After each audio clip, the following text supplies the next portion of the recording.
truck driver and mechanic during World War II, so it's not very surprising that she loves to drive. While the Queen is most seen in her Land Rover Defender, her collection of cars is estimated to be worth about $10 million. Some of the cars in her collection include 3 Rolls-Royces, 2 Bentleys, and a custom Range Rover LWB Londolet featuring the royal flag and an open-air top. Number 14. A tiara covered in 1,333 diamonds.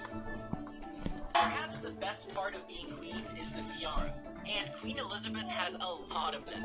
But among her many pieces, the most popular has to be the diamond diadem.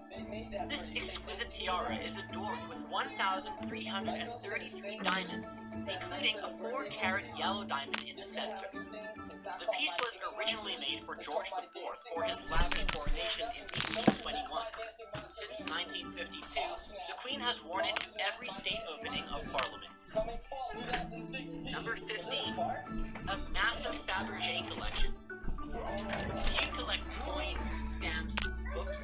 Well, the Queen also has a collection of Fabergé eggs and accessories.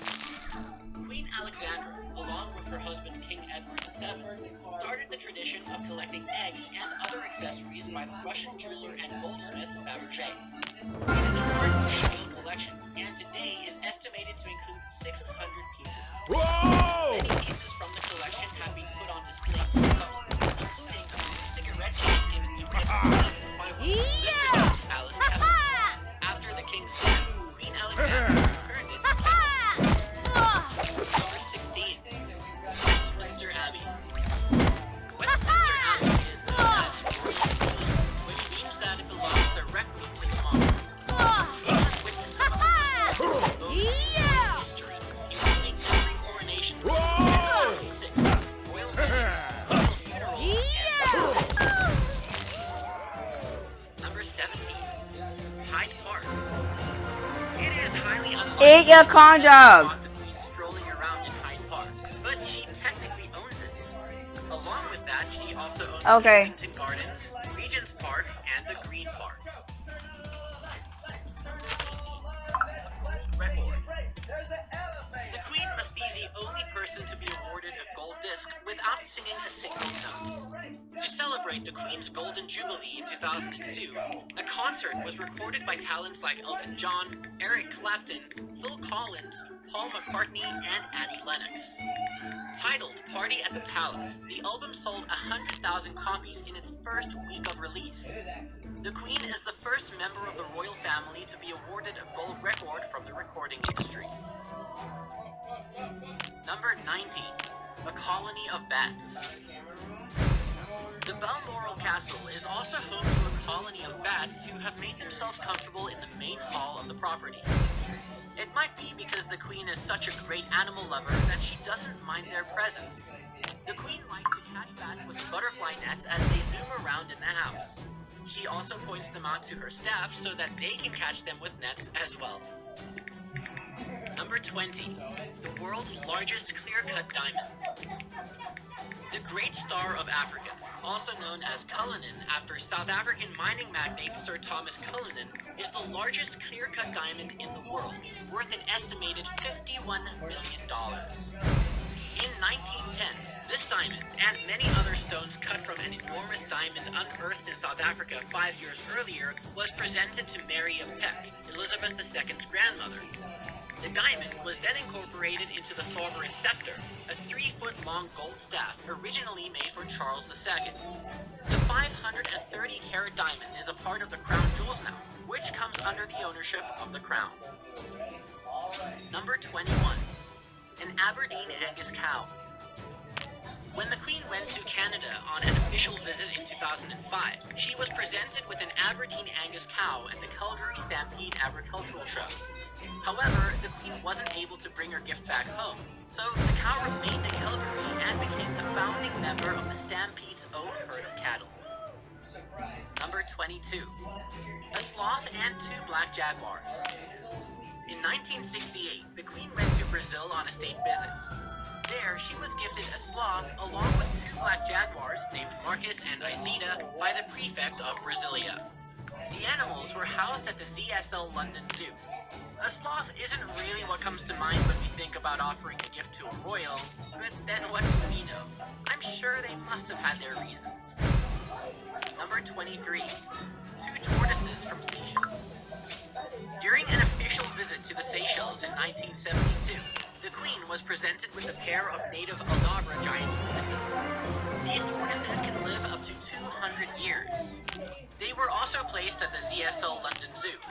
Other animals at the zoo that have been gifted to the Queen include an African forest elephant, Jumbo, presented by President Amadoué Hadjo of Cameroon, 2 American beavers, and an Arctic fox from Hudson's Bay Company, Canada. Number 24. Her own flag. Along with her own coat of arms, the Queen also has her own personal flag. It features the letter E wearing a crown in a circle of roses and on a navy blue background. The royal house can use this flag on any building or vehicle where the Queen stays or travels. The flag was apparently designed in 1960 at the Queen's request to symbolize herself as an individual, separate from her role as head of state. Number 25. 4 Guinness World Records. The Queen has earned not 1, not 2, not even 3, but 4 Guinness World Records. She is officially the world's longest reigning queen, the world's oldest reigning monarch, the world's wealthiest queen, and appears on the currency of more sovereign countries than any other person. Number 26. A gold Blue Peter badge. Blue Peter is a BBC television program that has been broadcast every single week in the UK since 1958, making it the longest-running children's television program in the world. The show is a pop cultural legend in Britain, and it awards badges for all sorts of achievements in various fields. In 2002, the show awarded its highest honor, the Gold Blue Peter badge, to Queen Elizabeth II to celebrate her 50 years on the throne. Some other gold badges.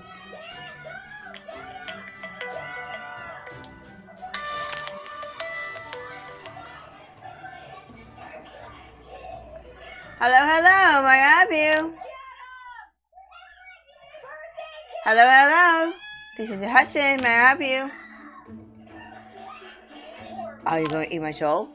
Honorees include J.K. Rowling, Steven Spielberg, and the Duke and Duchess of Cambridge.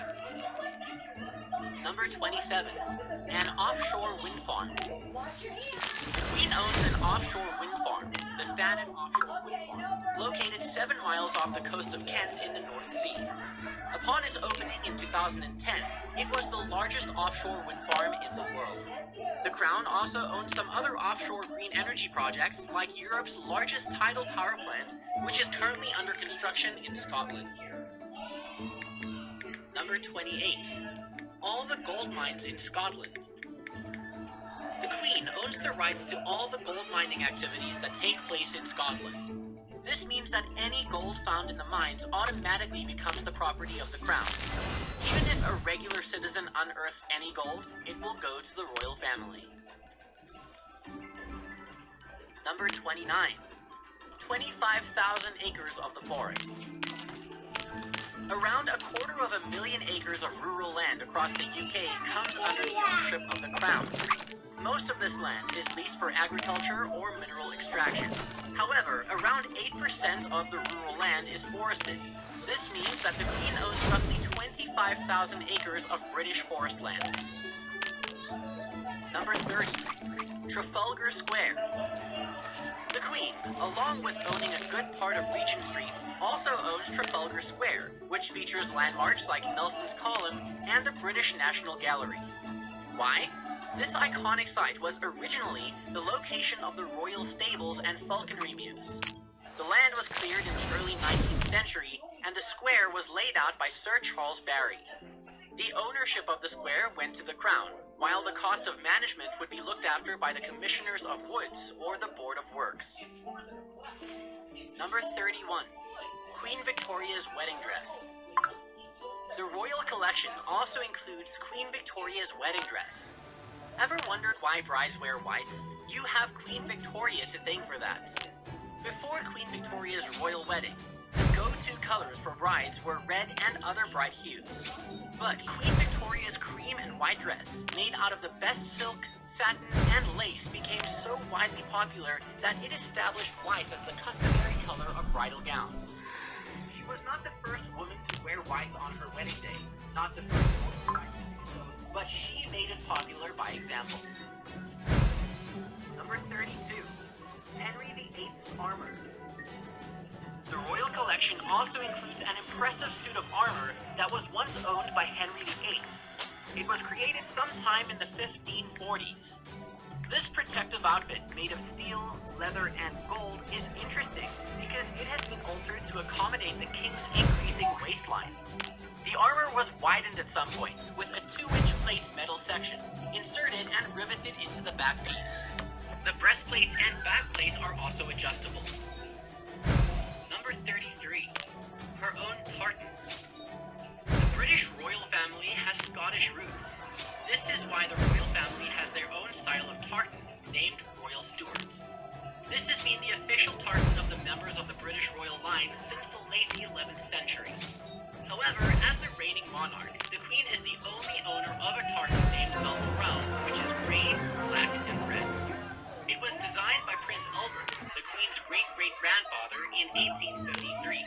Because she is the sole owner, even other members of the royal family technically have to ask the Queen's permission to wear it. Number 34. Millions of square feet of retail space. If you are shopping in the malls of the UK, there is a good chance that you are on royal property. We aren't exactly kidding.